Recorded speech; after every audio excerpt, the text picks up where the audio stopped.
नाजरीन कराम, यूक्रेन की वजारत दाखिला की 3 अहम शख्सियात हेलीकॉप्टर के हादसे में हलाक हो गई हैं, जिसमें दाखिला समेत कुल 14 अफराद हलाक हुए। ये हादसा दारुल हुकूमत कीव के मशरकी नवाही इलाके में एक नर्सरी के नज़दीक पेश आया। इस हादसे में मुल्क के वजीर दाखिला 42 साल डेनिस मुनस्की 42 साल अपने नायब वजीर और रियासती सेक्रेटरी के साथ हलाक हुए हैं। हुकाम का कहना है कि यह हादसा मकामी वक्त के मुताबिक सुबह 8:30 पर हुआ।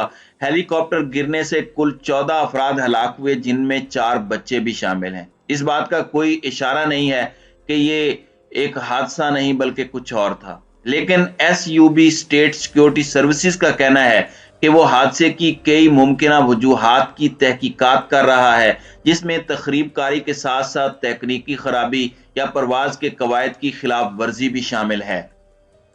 नाजरीन कराम, मिस्टर मोनास्टेरिस्टी सदर व्लादिमीर ज़ेलेंस्की के सबसे तवील अरसे तक खिदमात अंजाम देने वाले सियासी मुशीरों में से एक थे। जंग शुरू होने के बाद से ये यूक्रेन की अब तक की सबसे आला शख्सियत की हलाकत है। यूक्रेन के सदारती दफ्तर के नायब सरबराह ने कहा है कि जब हेलीकॉप्टर गिरा उस वक्त वजीर दाखिला जंग के हॉट स्पॉट की तरफ जा रहे थे। खारकियो के शुमाल मशरकी शहर में पुलिस के सरबराह व्लादिमीर तिमोशिक ने कहा कि वज़रा की टीम वहां उनसे मिलने जा रही थी और उन्होंने कल ही इन पर बात की थी। वजीर दाखिला की मौत कीव के लिए बहुत अहम है, क्योंकि वजारत दाखिला के पास जंग के दौरान मुल्क में सिक्योरिटी बरकरार रखने और पुलिस को चलाने का अहम काम होता है। सदर ज़ेलेंस्की ने इस खौफनाक साने के बारे में बात की है, जिसने बकौल उनके एक सच्चे मुहिब वतन की जान ली है। कीव में एनी शाहिदीन ने कहा कि रूस की जंग इस तबाही की जिम्मेदार है। मकामी रिहायशी व्लादिमीर जुम्बेंको ने BBC को बताया कि इस वक्त बहुत धुंध थी और वहां बिजली भी नहीं थी, और जब बिजली नहीं होती तो इमारतों पर रोशनी नहीं होती। यूक्रेन में अहम ओहदेदारों को हेलीकॉप्टर के जरिए बहुत नीचे परवाजों पर ले जाया जाता है, और ये हेलीकॉप्टर दरख्तों की सतह पर उड़ते हैं, जिसमें काफी खतरा है। हेलीकॉप्टर की पहचान सिर्फ एक दरवाजे के पैनल और उसके एक रूटर से हो सकती है, जो एक कार की छत पर गिरा था। इसके नजदीक ही 3 लाशें फॉयल के कंबल से ढकी हुई थीं। हादसे से किंडरगार्टन की मरकजी इमारत को भी बुरी तरह नुकसान पहुंचा है। 42 साल वजीर दाखिला सदर ज़ेलेंस्की की काबीना के रुकन थे।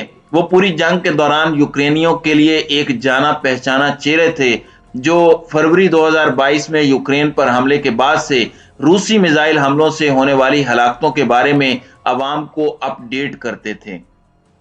यूक्रेनी हुकाम ने बताया कि हेलीकॉप्टर पर सवार अफराद में वजारत के 6 एहलकार और अमले के 3 लोग भी शामिल थे। इस हादसे में फर्स्ट डिप्टी वजीर योहीन यन और रियासती सेक्रेटरी भी हलाक हो गए, जो वजारत के काम काज को मुनज्जम करते थे। वजारत दाखिला में जाने से पहले मिस्टर येनन ने बैरून मुल्क यूक्रेन की हुकूमत की नुमाइंदगी करने की भी मदद की थी।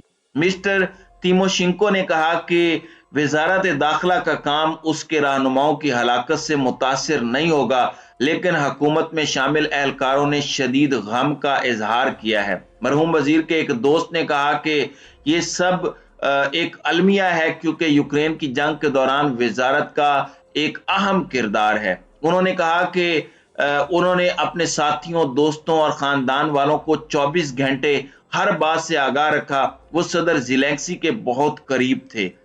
कौमी पुलिस के सरबराह का फेसबुक पर कहना था कि यह हेलीकॉप्टर यूक्रेन की रियासती इमरजेंसी सर्विस का था, जबकि दीगर हुकाम का कहना है कि यह फ्रांसीसी सुपर पोमा तैयारा लगता है। जिस वक्त हेलीकॉप्टर गिरा उस वक्त लोग काम पर जाने से पहले अपने बच्चों को किंडरगार्टन ले जा रहे थे। सदर ने कहा कि हेलीकॉप्टर किंडरगार्टन के एक हिस्से पर गिरा। ये दर्दनाक है। ज्यादातर हलाकतें जमीन पर हुई। हलाक होने वाले 3 बच्चों के साथ जख्मी होने वाले 30 में से 12 नौजवान थे। एनी शाहिदीन का कहना है कि पायलट ने हादसे से कबल ऊंची इमारतों से बचने की कोशिश की, जिसके बाद ये किंडरगार्टन के करीब नीचे गिरा। एक मकामी औरत का कहना है कि जब हेलीकॉप्टर ने उसके घर के ऊपर चक्कर लगाया تو اس نے ایک خوفناک منظر دیکھا۔ انہوں نے کہا کہ پائلٹ نے واضح طور پر ان کی 10 منزلہ فلیٹ کی عمارت سے بچنے کی کوشش کی اور چھوٹی عمارت کے قریب جانے کا انتخاب کیا۔ ہیلی کاپٹر دیکھ کر والدین گھبرا کر بھاگ رہے تھے، چیخ رہے تھے۔ وہاں انتہائی خوف و ہراس تھا۔ نرسری کی عمارت میں آگ لگتے ہی ایمرجنسی سروسز اور مقامی رہائشی بچوں کو نکالنے کے لیے وہاں پہنچ گئے۔ وزارت داخلہ کے مشیر کا کہنا ہے کہ تینوں افراد دوست اور سیاستدان تھے جنہوں نے یوکرین کو مضبوط بنانے کے لیے کام کیا۔ ان کا کہنا تھا کہ ہم آپ کو ہمیشہ یاد رکھیں گے، آپ کے اہل خانہ کی دیکھ بھال کی جائے گی۔ محض 4 دن پہلے ہی یوکرین جنگ کے آغاز کے بعد سے اب تک کے بدترین حملوں میں سے یہ ایک نشانہ بنا جس میں 45 شہری مارے گئے تھے۔ ایک روسی میزائل نے وسطی شہر ڈنپرو میں فلیٹوں کے ایک بلاک کو نشانہ بنایا، جس کے نتیجے میں 6 بچوں سمیت 45 افراد ہلاک ہوئے تھے۔ یہ حادثہ صدر زیلنسکی کے بدھ کو ویڈیو لنک کے ذریعے ڈیووس میں ورلڈ اکنامک فورم سے خطاب کرنے سے قبل پیش آیا۔ یوکرین نے مغرب سے اپیل کی ہے کہ وہ کسی بھی متوقع نئے روسی حملے کا جواب دینے کے لیے انہیں ٹینک فراہم کرے۔ اس ہفتے کے آخر میں جب مغربی اتحادی جرمنی کے رامسٹین ایئر بیس پر جنگ کے بارے میں بات کریں گے تو اس بارے میں کوئی فیصلہ متوقع ہے۔